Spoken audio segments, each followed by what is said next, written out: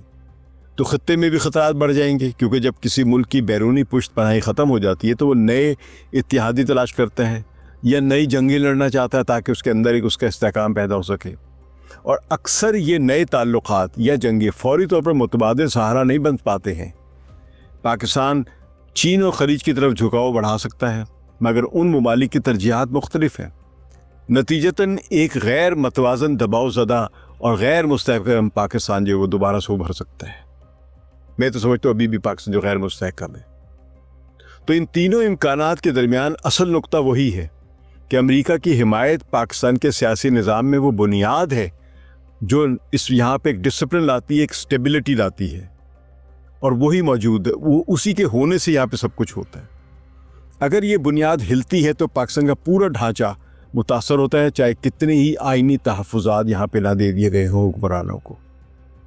فی الوقت واشنگٹن کی زبان عالمی مالیاتی اداروں کے فیصلے، اعلیٰ سطحی سفارتی ملاقاتیں، ویزا پالیسی میں معمولی تبدیلیاں یا کسی فوجی معاہدے میں تاخیر، یہ سب وہ اشارے ہیں جن سے اندازہ لگایا جائے گا یا لگایا جا سکتا ہے کہ تعلقات کس سمت جا رہے ہیں.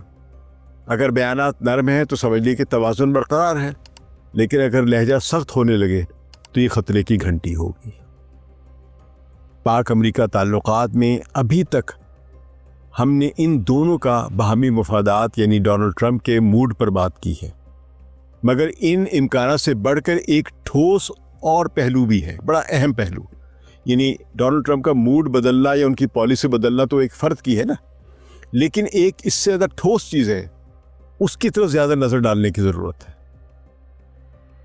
اور وہ ہے امریکہ کی داخلی سیاست، اس کی انٹرنل پالیٹکس. اس وقت امریکہ کا جو کانگریس کا ایوان نمائندگان جو ہے اس میں ریپبلکن کے 221 ارکان ہیں اور ڈیموکریٹس کے 213 ارکان ہیں، جبکہ سینٹ میں ڈیموکریٹس اور اتحادیوں کے 47 ارکان ہیں اور ریپبلکن کے 53 ارکان ہیں. تو دونوں کی اکثریت یعنی ریپبلکن کی بھی اکثریت سینٹ میں نازک ہے، کمزور ہے، اور ایوان نمائندگان میں بھی نازک ہے. تو یہ اب دیکھ لیجئے کہ 2026 میں انتخابات ہونے جا رہے ہیں. اس میں یعنی جو اب تک کے جتنے بھی سروے میں نے دیکھے ہیں اس میں سب سے اچھا اوتھینٹک جو تھا مجھے LSE کے لنڈن اسکول آف اکنامکس کی ایک انویسٹیگیٹو ریسرچ انہوں نے کیا ہوا تھا.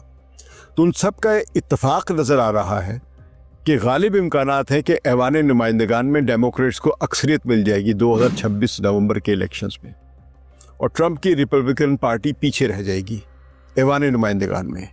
البتہ سینٹ میں ٹائی پڑ جانے کے امکانات یعنی 50-50 دونوں کے ہو سکتے ہیں. تو یہ ابھی جو ہے یعنی وہ 53 ان کی زیادہ ہے، ان کے 47 ہے، تو وہ 3 میں سے ادھر کم ہو کے ادھر آ سکتے ہیں. تو اگر وہ 3 یہ جیت جاتے ہیں تو وہ 47 وہ بلکہ اس وقت جو 6 کل ہیں، یہ تفصیلات لمبی میں اس میں جانا نہیں چاہتا، یہ ایک دوسرا بحث موضوع بن جائے گا. لیکن یہ کہ ان کے جو سروے جو ہے ان کے مطابق یہ 50-50 ٹائی پڑ سکتی ہے، ورنہ ہو سکتا ہے کہ 49 اینڈ 51 رہے ریپبلکن کی فیور میں. لیکن ہاؤس آف ریپرزینٹیٹیو جو ہے وہاں پہ یہ امکان ہے کہ ریپبلکن ہار جائے گی اور ڈیموکریٹس کی اکثریت ہو جائے گی، کیونکہ مہنگائی اور عوامی بے چینی جو ہے وہ بڑھ رہی ہے اور یہ ڈیموکریٹس کی حمایت میں اضافہ کر رہی ہے. اگر ایسا ہوا تو صدر ٹرمپ کو اپنی پالیسیوں کی جو کانگریس سے توثیق کرا لیتے آسانی سے، ان میں کافی مشکلات پیش آئیں گی. یعنی صدر ٹرمپ پھر بالکل خود مختار صدر ایسے نہیں ہوئے جیسا کہ اس وقت ہے وہ. ابھی بھی جتنی بھی خود مختاری وہ ہم نے دیکھ لیا کہ وہاں پہ جو شٹ ڈاؤن ہوا ہے حکومت کا، وہ ایک فلیبسٹر قانون ہے اس کے تحت کیا گیا، جس پہ ابھی بھی کانگریس میں ڈیموکریٹس کی اکثریت نہیں ہے، لیکن اکثریت اگر ایک دو ارکان سے کم ہے تو آپ اس کے باوجود بھی کسی قانون سازی کو روک سکتے ہیں ایک عرصے کے لیے، ایک طریقے سے کسی حد تک۔ تو یہ ہمیں نظر آ رہا ہے جب اس حالت میں ڈیموکریٹس جو ہے ڈونلڈ ٹرمپ کو تنگ کر سکتے ہیں، تو جب وہ اکثریت میں آ جائیں گے ایوان نمائندگان میں تو بہت کچھ ہوگا۔ تو ایسی صورتحال میں جہاں کانگریس کا ایوان زیری جو ہے یعنی ہاؤس آف ریپرزنٹیٹیو جو ہے، یعنی وہ وہاں پہ ٹرمپ کے مخالف جو ہیں وہ اکثریت میں آ جائیں، تو ٹرمپ کے لیے اپنی عالمی ترجیحات کو برقرار رکھنا مشکل ہو جائے گا۔ ٹرمپ خاندان کی کرپٹو کرنسی کے کاروبار میں شمولیت کانفلکٹ آف انٹرسٹ یعنی مفاد کے ٹکراؤ کے دائرے میں زیر بحث ہے، اور اگر ایوان نمائندگان میں ڈیموکریٹس کو اکثریت حاصل ہوتی ہے تو ٹرمپ کے خلاف امپیچمنٹ یعنی مواخذے کا عمل بھی شروع ہو سکتا ہے۔ یوں امریکی سیاست کا جو داخلی جھکاؤ ہے وہ پاکستان جیسے اتحادیوں پر بھی اثر انداز ہو سکتا ہے۔ یہ سب مل کر ہمیں بتاتا ہے کہ فیلڈ مارشل عاصم منیر کی طاقت صرف بندوق یا آئین کی شقوں سے نہیں جڑی ہوئی ہے، بلکہ اس عالمی نظام سے بھی منسلک ہے جس میں واشنگٹن کی مرضی اور مالی اداروں کا کردار فیصلہ کن ہوتا ہے۔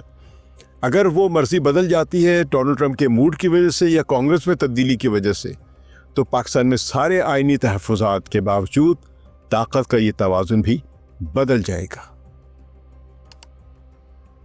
ہمارے آپ کو تجزیہ کیسا لگا ہے؟ اس پر کامنٹس میں آ کے فیڈ بیک ضرور دیجیے اور اس ویڈیو کو لائک کیجیے۔ شکریہ۔ ثقلین امام کو اجازت دیجیے۔ خدا حافظ۔